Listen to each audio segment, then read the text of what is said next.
Quando eu comecei da mesma forma que todos os dentistas, praticamente todos os dentistas começam, que é montando o seu consultório.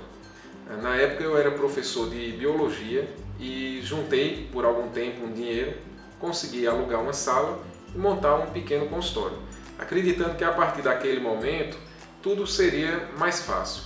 Mas eu estava enganado, porque nos primeiros meses o meu consultório ele não tinha movimento nenhum.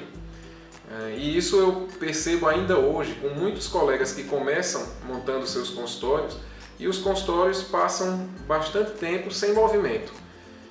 Muitos desistem dos seus consultórios e vão procurar o serviço público ou algumas clínicas particulares, algumas clínicas privadas.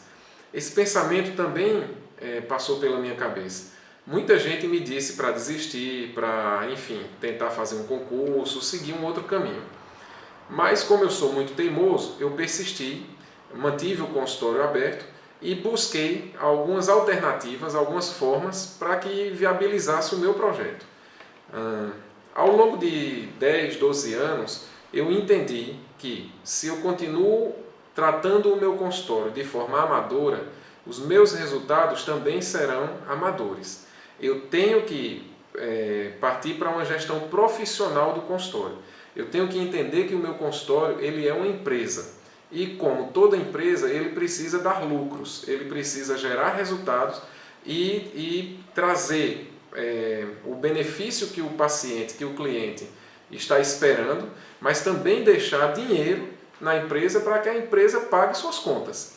Quando a gente fala em lucro e em dinheiro e odontologia, são três coisas que parecem muito distantes umas das outras. Alguns colegas têm inclusive medo de falar em vendas, de falar em dinheiro, de falar em preço, e parece que não entendem, parecem não entender que se o cliente vai no consultório e eu tento fazer o menor preço possível, com medo do que a minha concorrência está fazendo, eu não tenho a menor noção de quanto custa aquele procedimento que está sendo realizado.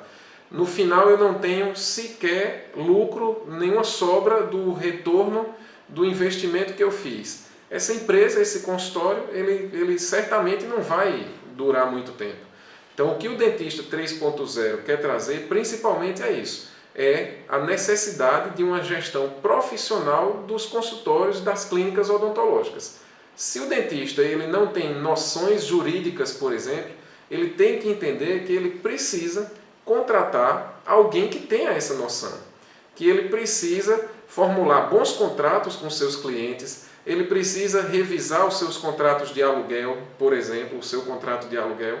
Enfim, se ele não tiver uma boa capacidade jurídica para que essa capacidade, o resultado dessa capacidade seja traduzido em um bom serviço, em um serviço seguro no seu consultório, ele tem que contratar um serviço jurídico para fazer isso.